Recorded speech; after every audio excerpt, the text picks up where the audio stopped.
અરુણ તું અને તારી વન લાઇનર્સ અમેઝિંગ. અરે બ્રો આ તો કઈ જ નથી, હું તો આખી રાત ચલાવી શકું છું. અચ્છા એમ, તો પછી કાલે મેરેજમાં કામ કરતા કરતા ઊંઘવાનું કે પછી બેઠા બેઠા? ભાભી સ્નોર કરતા કરતા.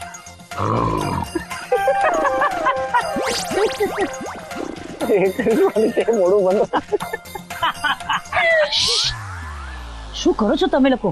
આખા રાજ્યગુરુ મેન્શનમાં તમારો હસવાનો અવાજ ગુંજે છે.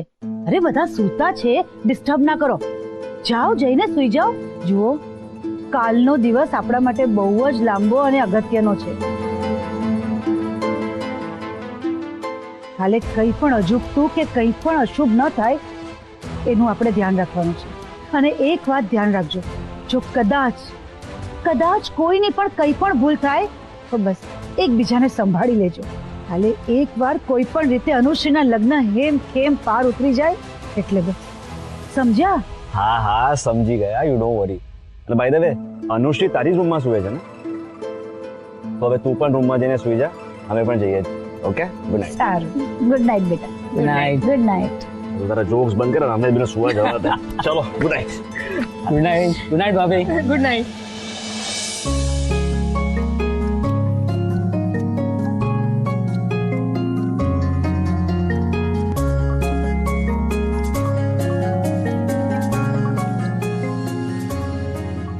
પાનેતર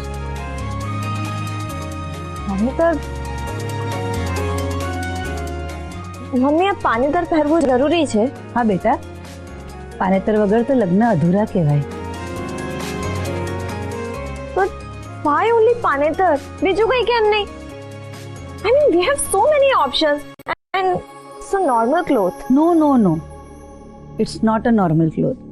બેટા, એક દીકરી જ્યારે લગ્ન સમયે પાનેતર પહેરે છે ને, ત્યારે એક સાધારણ કપડું નથી પહેરતી, એક વિશ્વાસ ઓઢે છે. એ વિશ્વાસ જે સાસરામાં જઈને એક નવા જીવનનો સંચાર કરે છે, નવી આશાઓ ઉમેરે છે. તને ખબર છે, નાનું બાળક જ્યારે જીવનમાં પહેલી વાર ઊભું થઈને પગલાં માંડે છે તો એને જોઈને મા બાપને જે લાગણીઓ થાય છે એ જ લાગણી એટલે દીકરીને પાનેતર પહેરાવવાની ક્ષણ. એ ક્ષણ આગળ નથી વધતી, બસ ત્યાં જ થંભી જાય છે, આગળ વધતી જ નથી. અને બે ઘડીમાં વીતેલો ને આવનારો તમામ સમય જાણે એક સાથે પસાર થઈ જાય છે. તને ખબર છે, તારા મામાએ આપેલું આ પાનેતર મારી બાનું છે. નાની માં?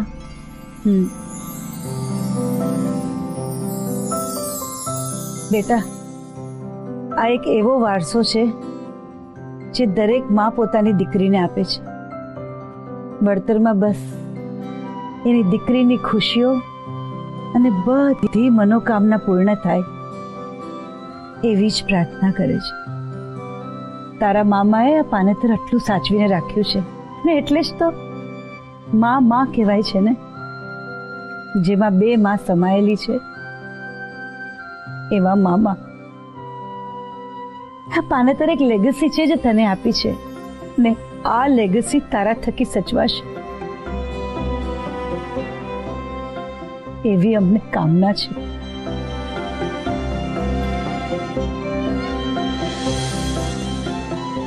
ચાલ હવે બહુ મોડું થઈ ગયું છે, સુઈ જા. કાલનો દિવસ તારા અને અમારા નવા જીવનની શરૂઆત છે.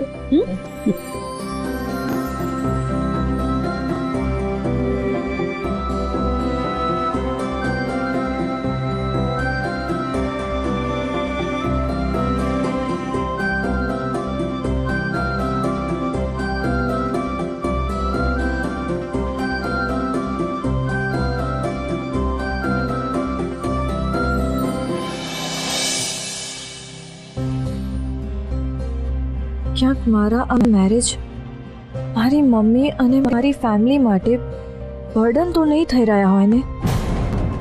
મમ્મીની મારી પાસે જે એક્સપેક્ટેશન્સ છે, શું એ હું ફૂલફિલ કરી શકીશ? આઈ ડોન્ટ વોન્ટ કે મારી મમ્મી મારા મેરેજના કારણે કોઈ પણ પ્રકારના ઇશ્યુ સહન કરે. મારી દીકરી માટે આ સૌથી અમૂલ્ય પળ છે. બસ આ પળ, આ પાનેતર એની નિર્દોષતા ન છીનવી લે. લગ્ન પછીનું જીવન સાવ અલગ હોય છે. હે ભગવાન, બસ મારી દીકરીને એટલી હિંમત આપજો, એટલી હિંમત કે લગ્ન પછી પણ પરિવારની અપેક્ષાઓ પ્રમાણે નહીં પણ એની મરજી પ્રમાણે જીવી શકે. હું નથી ઈચ્છતી કે મારી દીકરી લગ્ન પછી કોઈ પણ પ્રકારનો બોજ સહન કરે.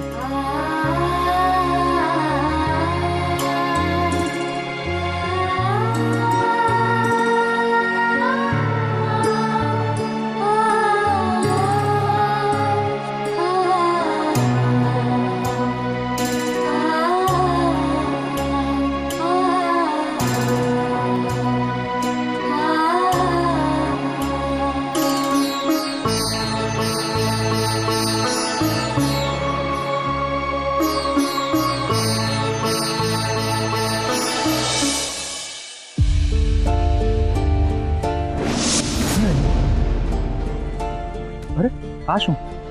લગ્નનો હરખ હોવો જોઈએ એની જગ્યાએ તમારી આંખમાં આંસુ? તને તો મજા આવતી હશે ને મારી આંખમાં આંસુ જોઈને. મજાક ઉડાવીશ ને મારો? ઉડાવ. પણ તને શું ખબર કે મારી સાથે પહેલા શું થયું છે?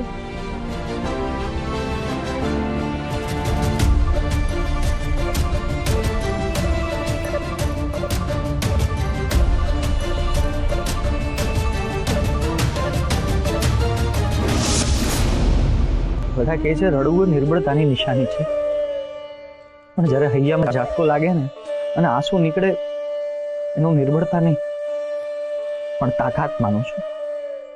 કારણ કે એ જ આંસુ તમને તાકાત આપે છે કંઈ પણ બદલવાની. કરિશ્મા ભાભીએ કહ્યું, અનુશ્રી 2 વાર આઘાતમાંથી બહાર આવી છે. બહુ મોટા આઘાતમાંથી બહાર આવી છે મારી અનુશ્રી. 3 વર્ષ પહેલા મારી અનુશ્રીના જીવનમાં એક છોકરો આવ્યો. બંને પરિવારની સંમતિ સાથે અમે લગ્ન લીધા. પણ લગ્નના દિવસે છોકરાની ગાડીનો એક્સિડન્ટ થઈ ગયો અને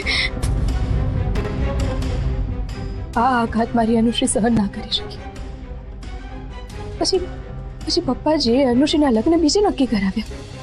બધું સમસૂત્રું બહાર પડી ગયું હતું, પણ લગ્નના દિવસે જ પારિવારિક વિવાદને લીધે જાન દરવાજેથી જ પાછી જતી રહી. આ વાતનો આઘાત મારી અનુશ્રીને એટલો ઊંડો લાગ્યો કે મારી અનુશ્રીએ આત્મહત્યા કરવાના પ્રયાસો કર્યા. અમે મારી અનુશ્રીને મોતના મુખમાંથી પાછી બહાર કાઢી છે. હવે 3જી વાર છે. બહુ ચિંતા છે રુદ્ર કે બધું આ વખતે સમસૂત્રું બહાર પડી છે. મને નહોતી ખબર કે અનુશ્રીના જીવનમાં આટલી બધી ઘટનાઓ ઘટી છે ને આટલી બધી દુઃખી છે. મને તો એમ હતું કે એક અમીર બાપની બગડેલી છોકરી છે. હવે મને મારો વહેમ લાગે છે ને હવે મને સમજાય છે કે શું કામ અનુરાધા માસી એની આટલી બધી ચિંતા કર્યા કરે છે. એની ચિંતા વ્યાજબી છે બજરંગબલી, ને મને હવે એમની આ ચિંતા ચિતા સમાન લાગી રહી છે.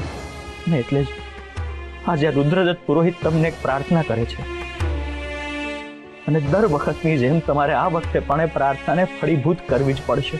આ અનુશ્રી છે ને, ભલે મને ગમે એમ બોલ્યો હોય, ભલે એણે મારા નામે 100 તેડકા ચડાવ્યા હોય, પણ અંતે છે તો એક દીકરીને, અને કોઈ પણ દીકરી માટે લગ્ન એક નવા જીવનની શરૂઆત કહેવાય. તમને તો ખબર છે કે કંઈ પણ નવું શરૂ થતા પહેલા જો એનો અંત દેખાઈ જાય ને તો એનાથી અનર્થ ઘટના કોઈ હોય જ ના શકે. આ અનર્થ થતો હવે તમારે રોકવાનો છે. કોઈ પણ સંજોગોમાં અનુશ્રીના લગ્ન થવા જ જોઈએ.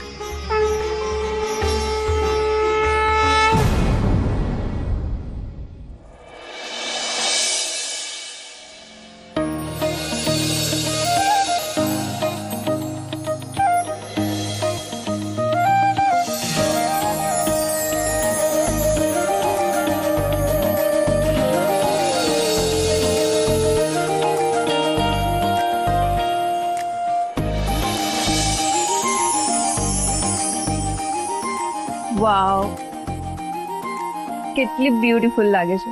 લાવ તારી નજર તારી લો. મામા સાચું જ કે છે, પ્રિન્સેસ છે પ્રિન્સેસ. પણ પ્રિન્સેસના સેન્ડલ ક્યાં? વેઇટ, ના ના ના, આપણી પાસે વેઇટ કરવાનો જરાય ટાઈમ નથી. અરે દુલ્હન સાજ શણગાર સાથે રેડી થઈ કે નહીં?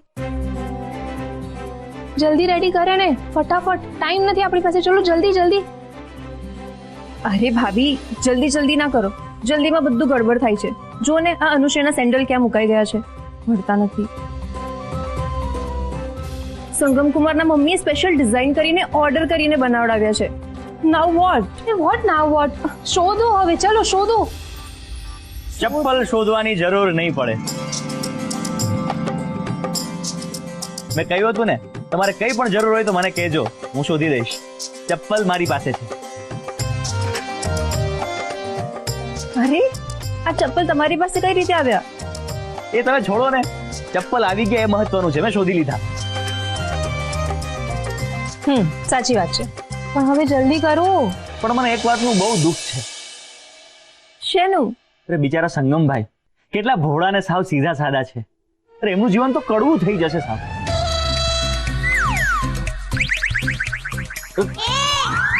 તમારા ચપ્પલ. Very nice. હા ચલો અનુ, લેટ્સ ગો પ્લીઝ. બસ એક જ વાત છે કરિશ્મા ભાભી, બસ આજે અમને લગ્ન લેવાઈ જાય ને તો હું તાપી નદીમાં જઈને ડૂબકી મારીને કહીશ કે હે તાપી માતા, બસ એવા આશીર્વાદ આપો કે મારે જીવનભર આ સ્ત્રીનું મોઢું ના જોવું પડે. ના એટલે તમે લગ્ન પછી રહેશો તો સુરત બાજ ને, એટલે મહેરબાની કરીને મારી સામે ના આવી જતા. યુ મોરોન! અરે શું કર્યું તમે? જે તે જોયું એ જ કર્યું. ઓ સાંભળો, ક્યાંક એવું ના થાય કે જેને ચપ્પલ મારો છો ને એના જ પગે ના પડવું પડે. તારા પગે? Never, not even if you are the last person on this earth. અંગ્રેજીમાં ચટર-પટર ના કરો. અરે ઉપરવાળાની લીલા અપરંપાર છે, ક્યારે શું થઈ જાય કોઈને ખબર જ નથી પડતી, એટલે બહુ બોલો નહીં, સમજ્યા? Shut up! જય બજરંગબલી.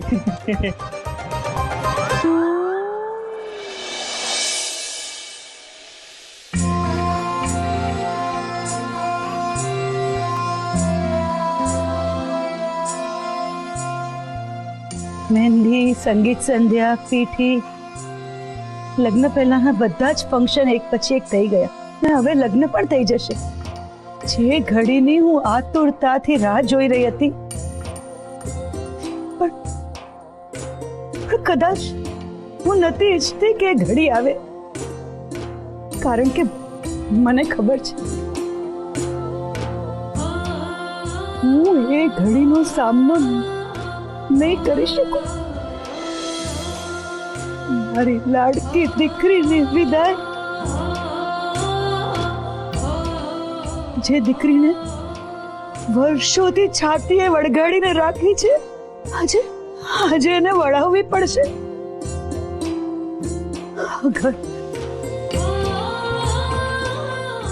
આ ઘરની એની બધી જ યાદો આજ ઘરમાં રાખીને એને પારકે ઘરે મોકલવી પડશે.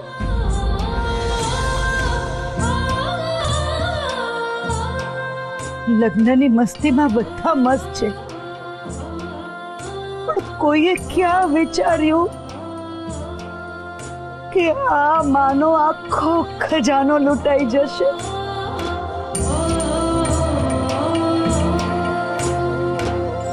ના, મારું મન બહુ જ ખુશ છે કે તારા લગ્ન થઈ રહ્યા છે, પણ આ દિલને ક્યાં ખબર છે કે એક પળમાં એ સાવ ખાલી થઈ જશે, સાવ ખાલી.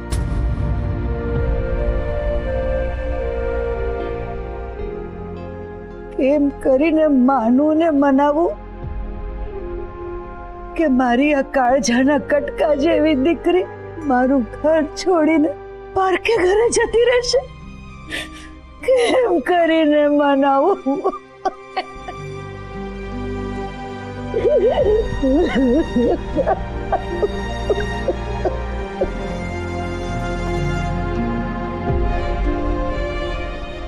અરે મમ્મી, તમે બધા લોકો આમ ઇમોશનલ કેમ થઈ રહ્યા છો? પ્લીઝ નહીં થાઓ, પ્લીઝ.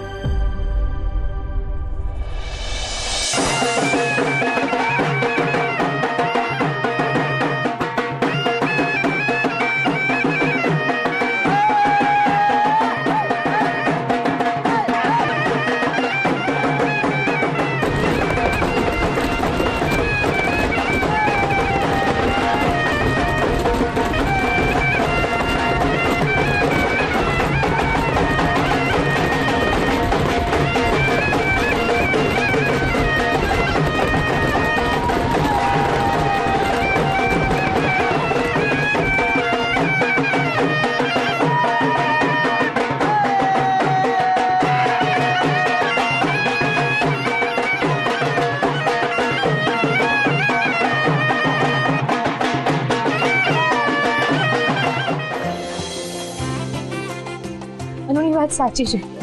Please control yourself. સંભાળો પોતાને. ચાલો ચાલો, બહાર બધા રાહ જોવે છે ને. એમ કઈ જ્યાં સુધી સંગમ કુમાર ના આવે ને ત્યાં સુધી અનુશ્રીને બહાર ના લઈ જવાય. અરે મામી, હું અનુશ્રીની નહીં, તમારી વાત કરું છું.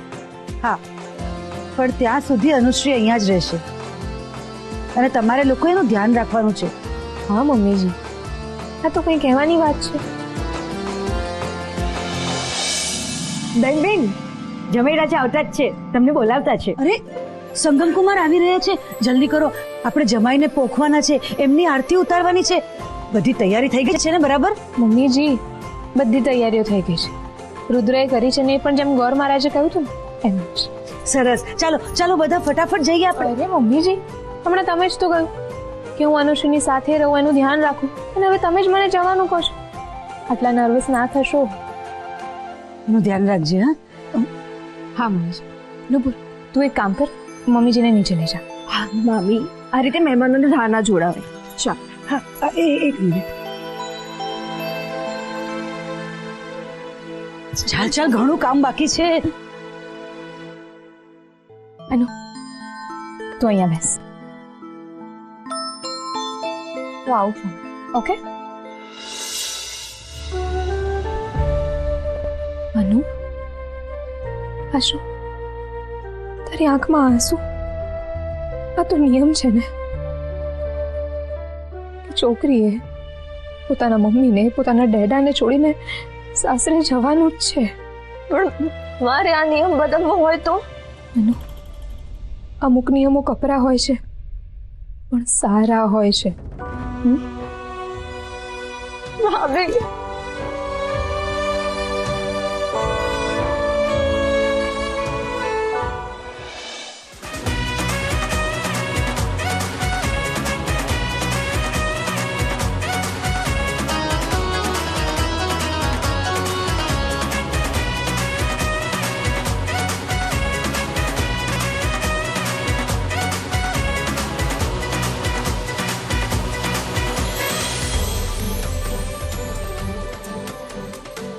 અનુ, તને ખબર છે, હમણાં રૂપાબેન કહેતા હતા કે સંગમ કુમાર જાનૈયાઓ સાથે બસ આવી જ રહ્યા છે.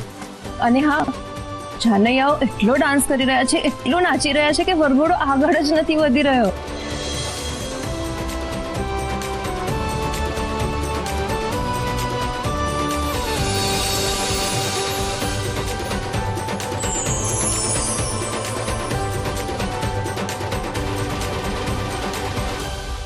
अनुश्री बेटा, आर यू रेडी?